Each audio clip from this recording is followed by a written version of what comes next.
Hello everyone. आज चाहिँ हामी सबै फ्यामिली मिलेर गौथली मुभी हेर्नको लागि भनेर निस्केका थियौँ।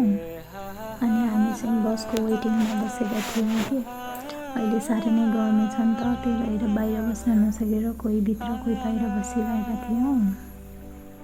एकछिनपछि बस पनि आयो अनि हामी चाहिँ हाम्रो नवलपरासीमा रहेको फिल्म हलनिर जाने बाटोसम्म झऱ्यौँ। यो चाहिँ प्रगति नगर अलि पुग्नु पर्दैन। यो ठाउँको नाम चाहिँ ठ्याक्कै मैले भुलेँ। अनि थोरै हिँडेर आइसकेपछि चाहिँ हामी हलसम्म आइपुगेका थियौँ।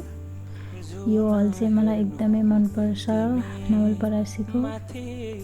अनि हामी त्यहाँसम्म गएर टिकट काट्ने यताउति गरेर हाम्रो फिल्मको टाइमिङ चाहिँ 1:30 को थियो। त्यति बेलासम्म मैले चाहिँ फोटो भिडियोहरू बनाएर बसेको थिएँ एकछिन। अनि समय भइसकेपछि चाहिँ हामी माथि जाँदै थियौँ। अनि यो हल चाहिँ मलाई एकदमै राम्रो लाग्छ किनकि यहाँको डेकोरेसनहरू अनि सबै थोक मलाई एकदमै मनपर्छ। हेर्नु न डिजाइनहरू कति राम्रो छ यहाँको वालहरूमा पनि। अनि एभ्री फ्लोरहरूमा चाहिँ यहाँनिर कति राम्रो डेकोरेसनहरू अनि यस्तो आर्टहरू छ नि त, त्यसले गर्दाखेरि पनि मलाई झनै राम्रो लाग्छ यहाँ जानको लागि। अनि 3rd फ्लोरमा आइसकेपछि चाहिँ त्यहाँबाट मैले थोरै बाहिरको भ्यूहरू पनि लिएको थिएँ। एकदमै राम्रो देखिरहेको थियो। अनि यति धेरै गर्मी थियो नि के कुरा गर्नु र गर्मीको त। अनि हामी चाहिँ यहाँबाट आफ्नो आफ्नो टिकट देखाएर पञ्च गरेर भित्र जाँदै थियौँ सबैजना।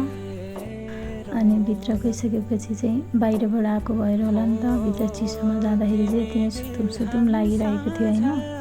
अनि म दिदीहरूसँग पनि त्यही कुरा गर्दै आफै बसिरहेको थियौँ हामीहरू। एकछिन त्यहीँ बाहिर चिसो हावा खाँदै बस्यौँ। त्यसपछि फिल्म स्टार्ट हुने टाइममा हामी भित्र गयौँ। आफ्नो आफ्नो सिटमा बसेर मुभी हेर्न थाल्यौँ। यो मुभी चाहिँ मलाई अहिलेसम्मको one of the best movie लाग्यो होइन। किनकि यति राम्रो थियो नि यो मुभी, मलाई लागिरहेको थियो कि यो मुभी नै नसकियोस्, अझै हेरिरहँ जस्तो लागिरहेको थियो। अनि यो मुभी चाहिँ स्टार्टिङबाट नै मलाई चाहिँ एकदमै इमोसनल बनाइरहेको थियो होइन। जति पनि त्यो हेर्दै जान्छु नि झन् त्यो वर्ड्सहरूले त्यो सिनहरूले चाहिँ मलाई एकदमै इमोसनल बनाइरहेको थियो। मलाई चाहिँ यो मुभी एकदमै राम्रो लाग्यो। हामी सबैजनाले इन्जोय गरौँ। फिल्म सकिसकेपछि पनि हामीले फेरि फोटोहरू खिच्ने भिडियोहरू बनाउने त्यसो गरौँ।